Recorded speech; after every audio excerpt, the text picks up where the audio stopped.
Coming up, a couple of comebacks headline a big night across the league in the NBA. This is Locked On Now, NBA.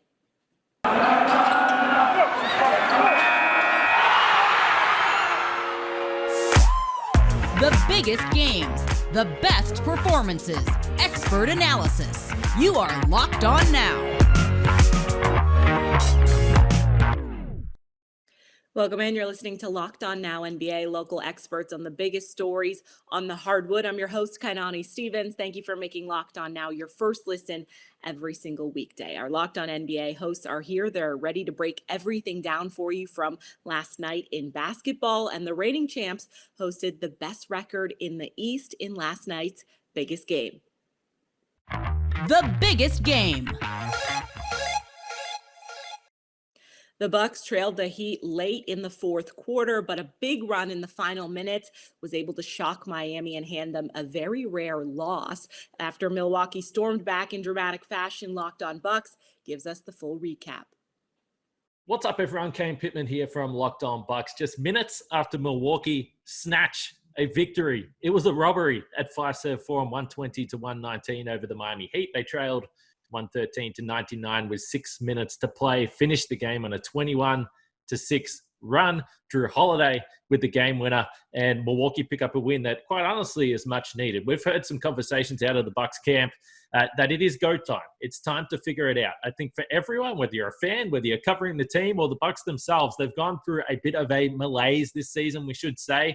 It's been tough going at times for this team. They haven't been at their best, but this felt like a playoff matchup. This felt like a playoff atmosphere. And the Bucks, when it mattered most at the end of the fourth quarter, they got the job done. You got 79 points from your three best players, 28 for Giannis to go with 17 rebounds and 5 assists. Middleton had 26. Holiday had 25 points and 11 assists as well. So the Bucks did really need this. They probably needed this win more than Miami just in terms of the standings. But this could be a playoff matchup. No Kyle Lowry from Miami. No Brook Lopez, obviously, for the Bucks, as we know, as has been the case all season long. So the personnel might change, but if this is a playoff series, I think it's going to be a ripper. You can catch us break down this game, though, on Locked On Bucks, wherever you get your podcasts, or now on YouTube. Hornets star LaMelo Ball barely played in last night's game against the Cavs. In fact, he saw a lot more action in the All-Star game, but the Hornets won anyway, and in convincing fashion. Our Locked On Hornets host breaks down the players that stepped up with their team's biggest star on the sideline. So LaMelo Ball only plays 8 minutes, does not score a field goal, and the Charlotte Hornets win against the Cleveland Cavaliers? All right, then. I'm Doug Branson from the Locked On Hornets podcast. Not only did the Hornets win, they get a blowout victory, 119-98 against the Cleveland Cavaliers, thanks in large part to huge bench performances from Kelly Oubre Jr., who dropped in 19 points. He desperately needed a bounce-back game.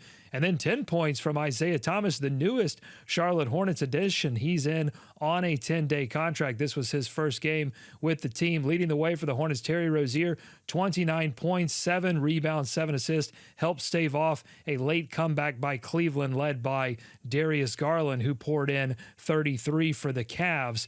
LaMelo Ball got into foul trouble early in this game, had 3 fouls in the first quarter, added 1 more in the second quarter. That's when the Hornets bench started to extend that lead against the Cavs, and there really wasn't much of a reason in that second half to bring back LaMelo into the game. So the Hornets get a big win. They need every single one of them as they try to stay in play-in contention in the Eastern Conference. For more on the Charlotte Hornets, make sure you are subscribed to the Locked On Hornets podcast and watch us on YouTube, youtube.com/Locked On Hornets podcast.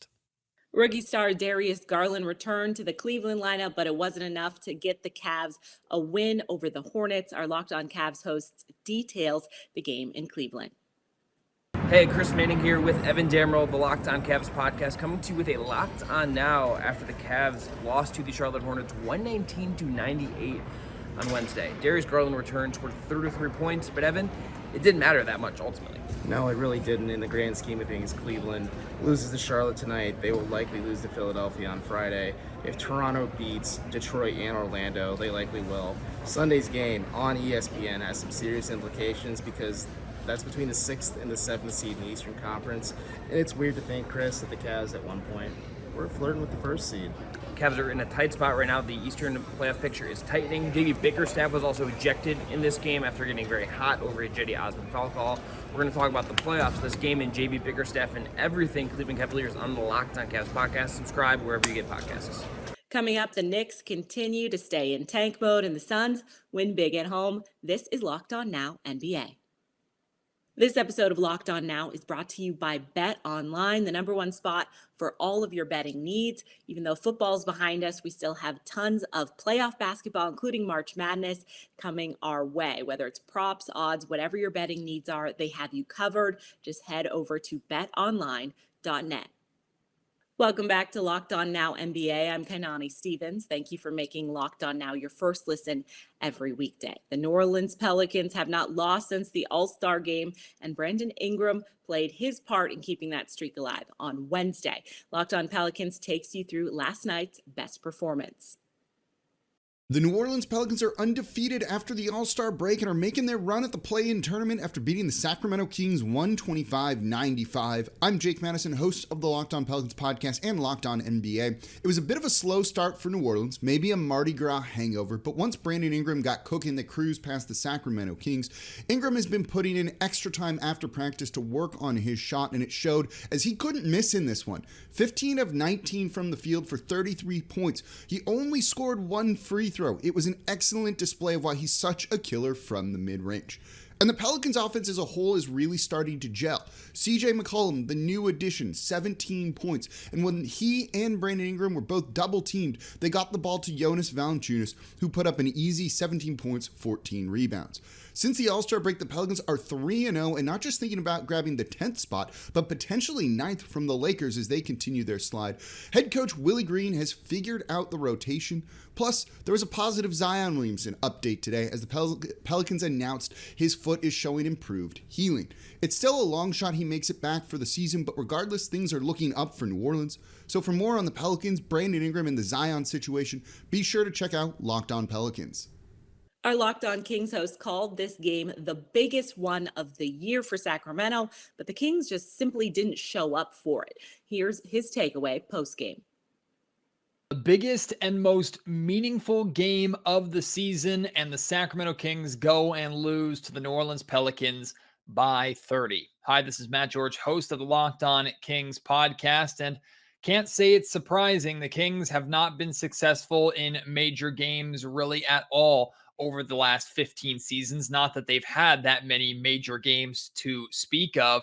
And even though this game got off to a good start, the Kings were shooting the ball well. Brandon Ingram completely took over. And in the second half, a major adjustment by the New Orleans Pelicans, forcing the Kings to switch and forcing the Kings into some tough double-team decisions. Sacramento defensively was not up for the task while also going ice cold just from everywhere on the floor. Nobody could hit a shot, especially in the third quarter, and this game gets out of hand quickly. The Kings are not going to stop trying for the plan, but their chances got significantly more difficult after a game like this. We'll talk about what's next for the Kings and break down this overall disappointing performance on the next Locked On Kings podcast.